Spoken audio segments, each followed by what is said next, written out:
जय श्री कृष्ण. श्रीमद भगवद्गीता अध्याय 15 पुरुषोत्तम योग. श्री भगवान म्हणाले, आदिपुरुष परमेश्वर रूपी मूळ असलेल्या ब्रह्मदेव रूप मुख्य फांदी असलेल्या ज्या संसार रूप अश्वत्थ वृक्षाला अविनाशी म्हणतात, तसेच वेद ही ज्याची पाने म्हटली आहेत, त्या संसार रूप वृक्षाला जो पुरुष मुळासहित तत्वतः जाणतो, तो वेदांचे तात्पर्य जाणणारा आहे.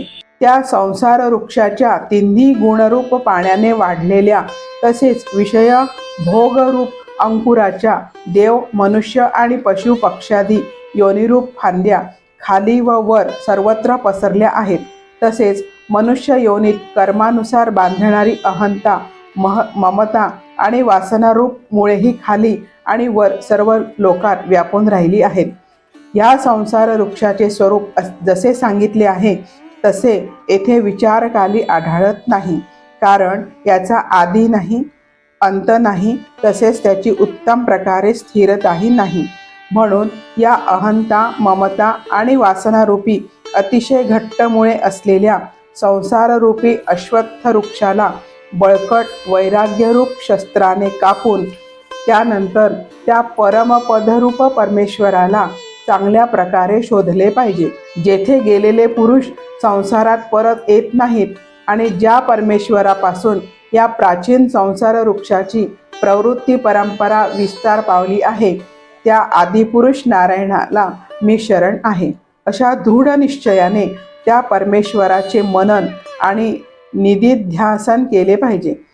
ज्यांचे मान व मोह नष्ट झाले, ज्यांनी आसक्तीरूप दोष जिंकला, ज्यांची परमात्म्याच्या स्वरूपात नित्य स्थिती असते आणि ज्यांच्या कामना पूर्णपणे नाहीशा झाल्या, ते सुखदुःख नावाच्या द्वंद्वापासून मुक्त झालेले ज्ञानीजन त्या अविनाशी परमपदाला पोचतात.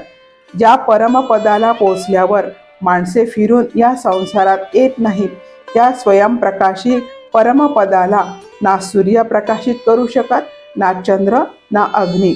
तेच माझे परमधाम आहे. या देहात हा सनातन जीवात्मा माझाच अंश आहे आणि तोच प्रकृती स्थिर मानला आणि पाचही इंद्रियांना आकर्षित करतो. वारा वासाच्या वस्तूतून वास घेऊन स्वतः बरोबर नेतो, तसाच देहांदिकांचा स्वामी जीवात्माही ज्या शरीराचा त्याग करतो, त्या शरीरातून मनासहित इंद्रिये बरोबर घेऊन नवीन मिळणाऱ्या शरीरात जातो. हा जीवात्मा कान, डोळे, त्वचा, जीभ, नाक आणि मन यांच्या आश्रयानेच विषयांचा उपभोग घेतो.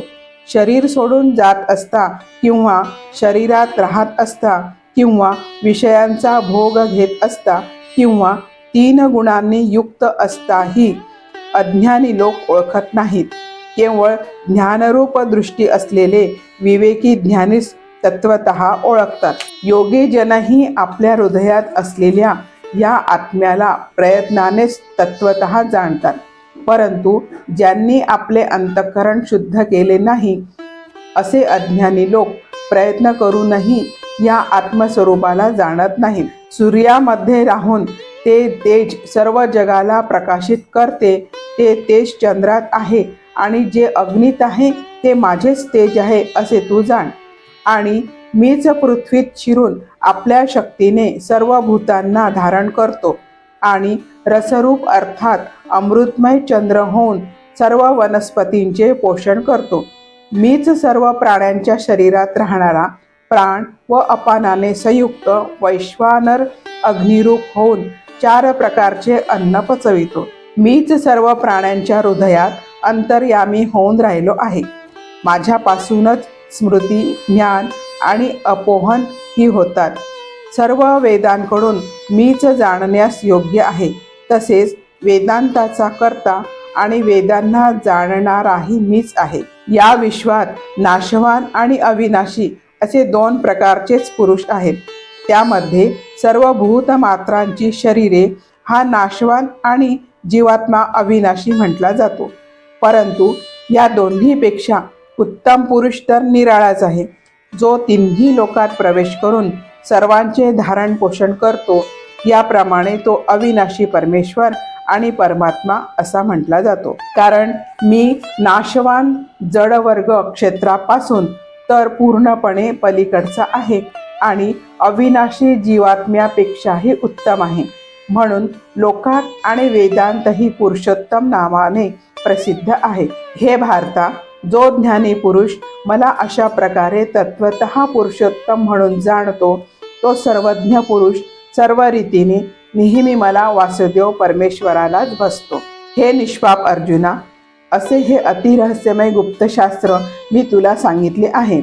याचे तत्वतः ज्ञान करून घेतल्याने मनुष्य ज्ञानवान आणि कृतार्थ होतो. जय श्री कृष्ण.